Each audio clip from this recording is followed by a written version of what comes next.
সেই কোশ্চেনে দেওয়া আছে যে পাথরখণ্ডের উচ্চতা হচ্ছে 4 ফুট, ভর 500 পাউন্ড।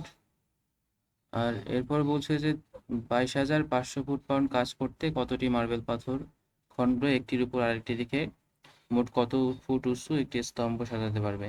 এটা ছিল কোশ্চেন। তো শুরুতে ধরে নাও যে আমি এন সংখ্যক পাথর একটার উপর আরেকটা সাজাতে পারবো। মানে যেহেতু আমাকে বলছে যে কতটা পাথর একটার উপর আরেকটা সাজাতে পারবো, আর আমি তার সংখ্যাটা জানি না, তো সেটাকে শুরুতে এন ধরে নিলাম। তাহলে এই প্রথম পাথরখণ্ডটা, এর উচ্চতা কত? 4 ফুট। পরেরটা কত? এর উচ্চতা 4 ফুট। যদি একটাকে আরেকটার উপর সাজাই, পরেরটাকে যদি তুলি, তাহলে কত হবে? এখানে এর উচ্চতা হবে 12 ফুট, পরেরটা হবে 16, এরপর 20, এভাবে চলতেই থাকবে যতটা সাজাতে পারি আর কি। তো প্রথম এইটা হচ্ছে যে মেঝে। তো প্রথম পাথর হচ্ছে এইটা। তো এটাকে তো তুলতে আমার কোনো, এটাকে তোলাই লাগবে না, কারণ এটা তো মেঝেতে অলরেডি আছে। তো এইটাকে এখানে রাখতে আমার কাজ হবে যে শূন্য। আবার কারণ কি, ওই যে W equal to M G H, এখানে এইচ এর মান শূন্য, তাই হচ্ছে যে প্রথমটা শূন্য হয়ে গেল। আবার এই সেকেন্ড পাথরটা, মানে এই পাথরটা, এটাকে কি এই মেঝে থেকে এই এতদূর তুলতে হবে। তার উচ্চতা কতটুকু? 4 ফুট। তার মানে কাজ হবে এম জি, এই যে এম জি ইন্টু উচ্চতা বলতে 4 ফুট। আবার তৃতীয় পাথর বলতে এইটাকে, এটাকে তুলতে হবে কতটুকু? এই উচ্চতা মানে 8 ফুট। তাহলে কাজ হবে এম জি ইন্টু 8, এইটা। আবার চতুর্থ পাথর যেটা, এই যে এইটা, এটাকে কতটুকু উচ্চতায় তুলতে হবে? এইটুকু উচ্চতায়। এর উচ্চতা কত? 12। তো এর কাজ হবে এমজিএইচ বলতে এমজি ইন্টু 12। এভাবে যতটা পাথর তোলা সম্ভব পরপর চলতেছে। কতটা পাথর তুলতে পারবো? MG into 4 into n-1।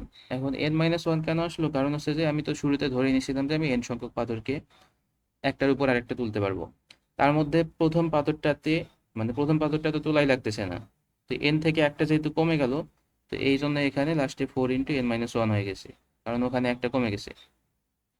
আর এখানে এই চার হচ্ছে যে এই এই 4, 8, 12 থেকে 4 কমন নিয়ে নিয়েছি।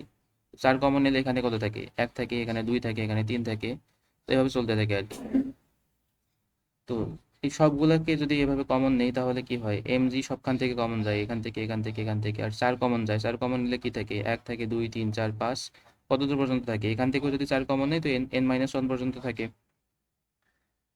তো কমন নেওয়ার পর পরের লাইন আমি কি করছি যে, এটা যেহেতু n-1 পর্যন্ত আছে, আর n পর্যন্ত একটা সূত্র আছে, তো ওইটাতে মেলানোর জন্য আমি এর সাথে n একটা যোগ করছি, সেটা একটা আর একটা বিয়োগও করে দিছি।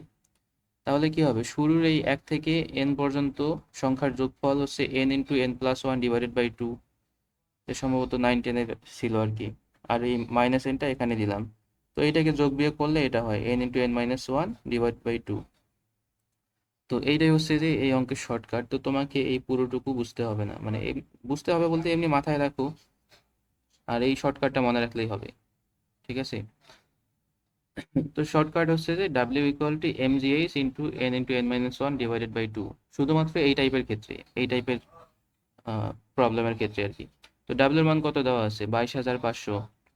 এম এর মান হচ্ছে 500 পাউন্ড, এখানে বসাইছে। জি এর মান তো 32 ফুট-পাউন্ড সেকেন্ডে হয়। এইচ এর মান এখানে 4 ফুট দেওয়াই আছে। প্রতিটা পাথরখণ্ডের উচ্চতা এই যে 4 ফুট। আর এখানে কি, এই টুটাকে এই নিচে ডিভাইড করে দিছি, আর এন এর সাথে এন গুণ, এই যে এই দুটাকে গুণ করলে কি হয়? n² - n, সেটা এখানে বসাইছি। আচ্ছা, তারপর এই পুরোটাকে এইদিকে ভাগ করে দিলে এইটা আসে 0.70 কিছু একটা আসে। তারপর n² - n, এটাকে এইদিকে পক্ষান্তর করে আনলে এই ইকুয়েশনটা হয়। এখান থেকে যদি আমি সলভ করি, তো সলভ করলে n এর মান আসে 1.48 একটা, আর একটা আছে যে -0.48।